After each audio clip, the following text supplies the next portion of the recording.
யோபு அவர்கள் வாசிப்பார். மார்க்கு சுவிசேஷம் 10ஆம் அதிகாரம் 17 முதல் 24 வரை.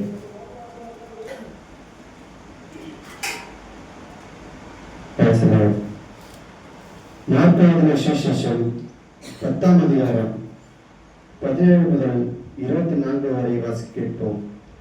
பின்பு அவர் புறப்பட்டு வழியிலே போகையில் ஒருவன் ஓடி வந்து அவருக்கு முன்பாக முழங்கால் படியிட்டு, நல்ல போதகரே, நித்திய ஜீவனை சுதந்திரித்துக் கொள்ளும்படி நான் என்ன செய்ய வேண்டும் என்று கேட்டான்.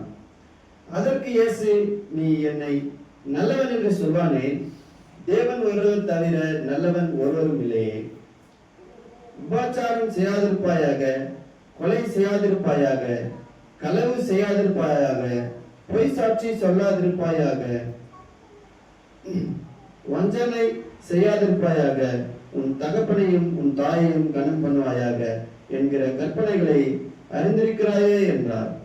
அதற்கு அவன், போதகரே, இவைகளை எல்லாம் என் சிறு வயது முதல் கை கொண்டிருக்கிறேன் என்றான்.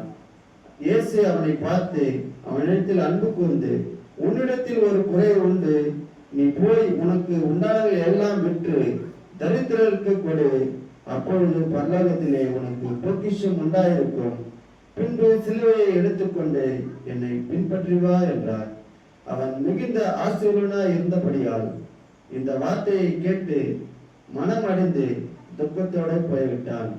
அப்பொழுது இயேசு சுற்றி பார்த்து தம்முடைய சீஷரை நோக்கி, ஐஸ்வர்யம் உள்ளவர்கள் தேவனுடைய ராஜ்யத்தில் பிரவேசிப்பது எவ்வளவு அரிதாக இருக்கிறது என்றார். சீஷர்கள் அவருடைய வார்த்தைகளை குறித்து ஆச்சரியப்பட்டார்கள்.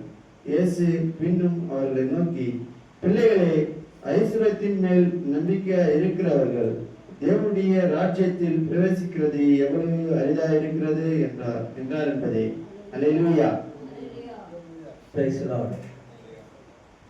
அன்பாளர்களே, வாசிக்கேட்ட இந்த வேத பகுதியிலிருந்து ஆவியானவரால் தொடப்பட்டதும் ஏவுகிறதும் உண்டாக இருந்தால் சகோதரர் ரூபஸ் ஸ்டீவார்ட்